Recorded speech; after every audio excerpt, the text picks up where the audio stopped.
हरित ऊर्जेच्या माध्यमातून दुसरी हरित क्रांती घडवणार, वीज बिल माफीसोबतच दिवसा विजेचं स्वप्न पूर्ण करणार असं मुख्यमंत्री देवेंद्र फडणवीस यांनी म्हटलेलं आहे। त्यांनी विश्वास व्यक्त केलाय। मुख्यमंत्री सौर कृषी वाहिनी योजना 2 ची सुरुवात झालेली आहे असं सुद्धा मुख्यमंत्र्यांनी म्हटलंय।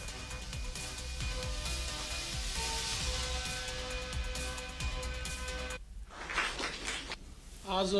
मुख्यमंत्री सौर कृषी वाहिनीच्या अंतर्गत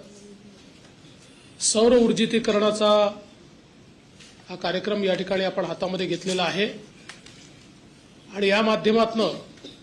सौरग्राम आपण एक प्रकारे तयार करतो आणि शेतकऱ्यांना दिवसा वीज देणं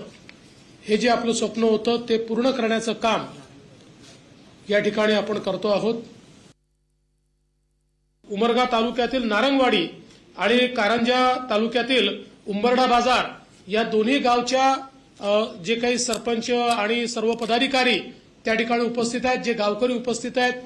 जे आपले महावितरणचे अधिकारी त्या ठिकाणी उपस्थित आहेत, या सगळ्यांचं मनापासून अभिनंदन करतो, त्यांचे आभार मानतो आणि भविष्यामध्ये आपण या हरित ऊर्जेच्या माध्यमातून आपल्या गावामध्ये हरित क्रांती आणाल अशा प्रकारचा विश्वास व्यक्त करून